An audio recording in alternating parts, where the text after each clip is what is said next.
Now, Jonathan, we want you to stay put while we bring up some friends on stage. Please welcome Johnny Carlin.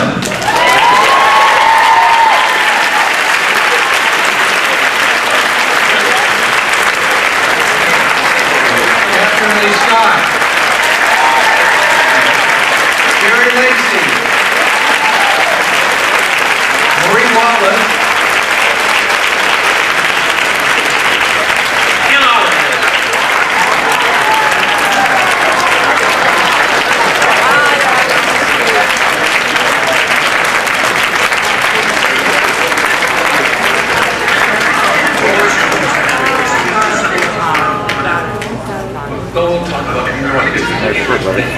Talk about directing.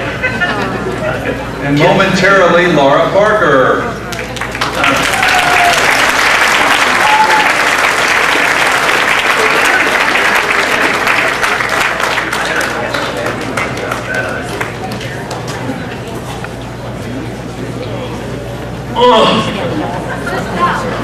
So, where is Lewis? Okay, if you have a question for the stars, please line up at the microphone. But first, let's hear from our celebrity guests about what they've been doing since we saw them. Please keep the middle aisle clear. Marie, what's been going on with you in the past year since we've seen you at a festival? Well, I did a play off-Broadway called The Chislers. And yes, actually there were a number of Dark Shadows fans that came who lived in New York, and 2 fans that came from Missouri, Nina and Gay. They're both here tonight.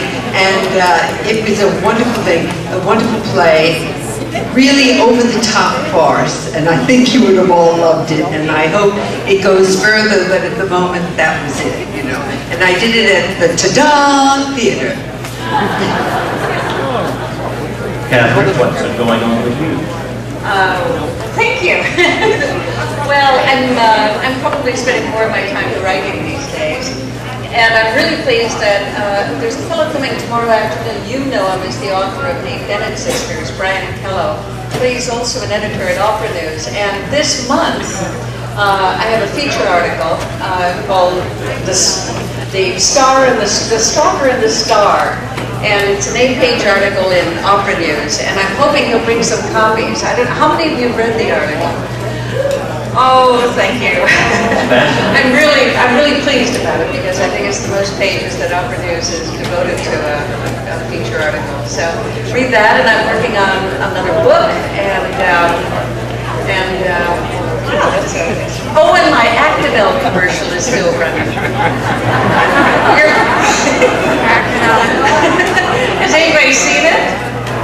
I would be very surprised if you say yes, because I'm the one with the cucumbers on my eyes. You know? And now please welcome Laura Parker.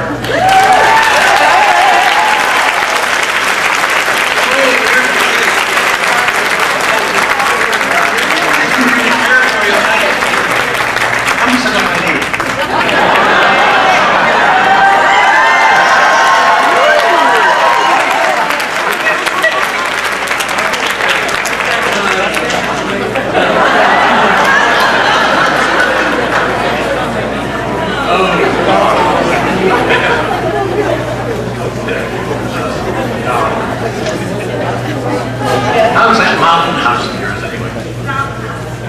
Good. Got the most gorgeous place in California. Yes, I think you built the whole area that you're in.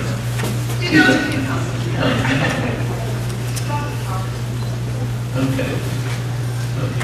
Jerry, tell us a little bit about your new CD audio drama from Big Finish Productions. That's when John and I get together. Do you remember what it's about, John?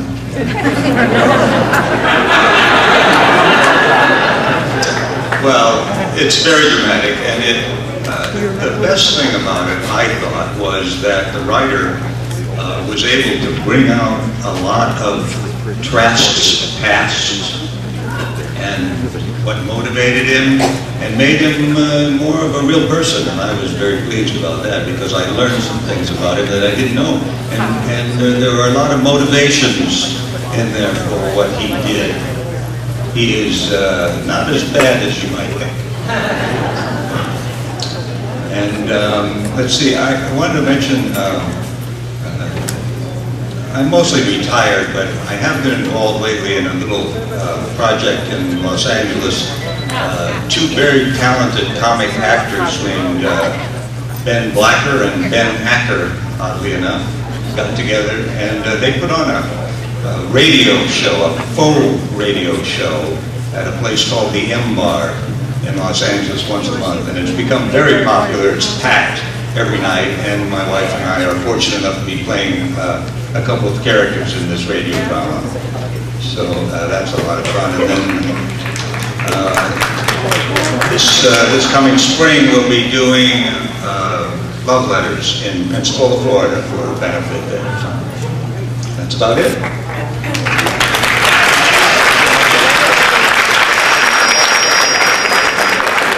Johnny, you and Laura did an audio drama recently about Willie when he was crazy. Did you enjoy doing that?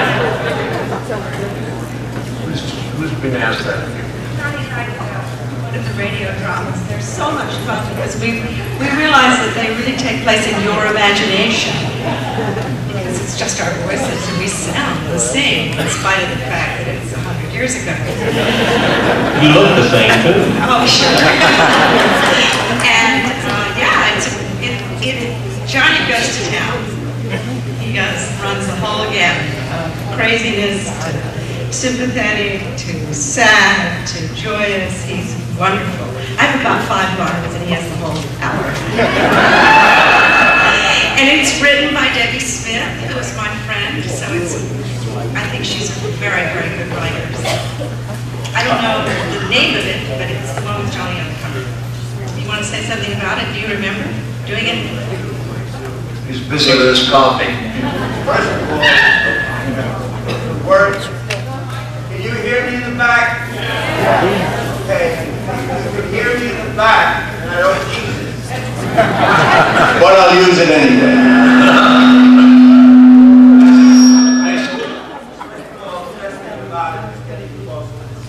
Again, I hadn't seen her for quite a while, and I always loved her for her beauty and professionalism and the place where she lives. If you were to pick a place in all of California, she might have the prime spot. It's on the top of a mountain, and it's just, I wish everybody could see it, how incredibly beautiful. And her husband built it with his own hands. Now let's take some questions from the audience. What is your question? Okay, my question is for Jonathan Frid. Jonathan, I saw you in Arsenic and Old Lace. Where is this person? Oh, over here. Oh, there you are. Short, but not that short. Question again, please. I saw you in Arsenic and Old Lace in Philadelphia at the Forest Theater in 1986. At the time, I was too shy to come backstage to the stage door to tell you what a great job you did. And I was wondering if you could sort of give me a little primer about the etiquette for doing so. Do actors like it when you stop at the stage door?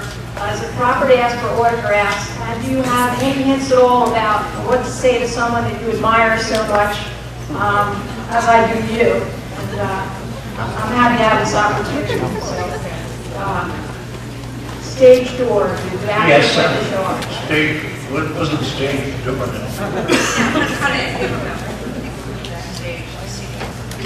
Do actors enjoy I'm very sensitive about that.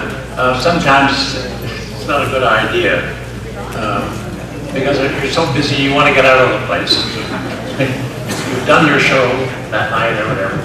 But no, I'm being silly about that. No, it's nice to have people come back and do autographs. Well, I don't dislike doing it. You know, but I like, people, would say, no, I don't want people coming back.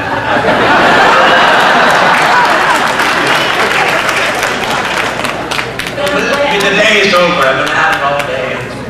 It's very, very shy. I don't know. Okay, well, thank you.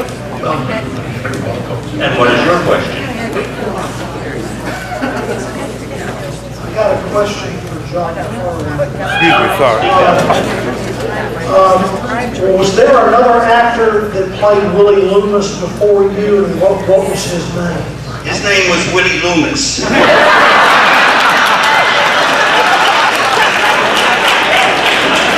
was the real Willie Loomis. And he's still at large.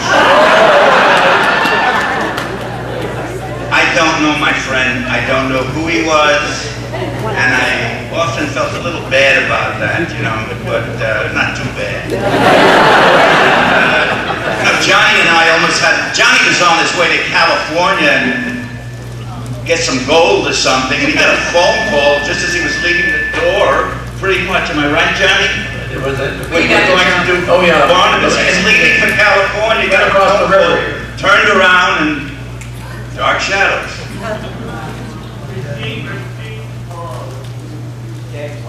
Okay, what are we going to do with that information?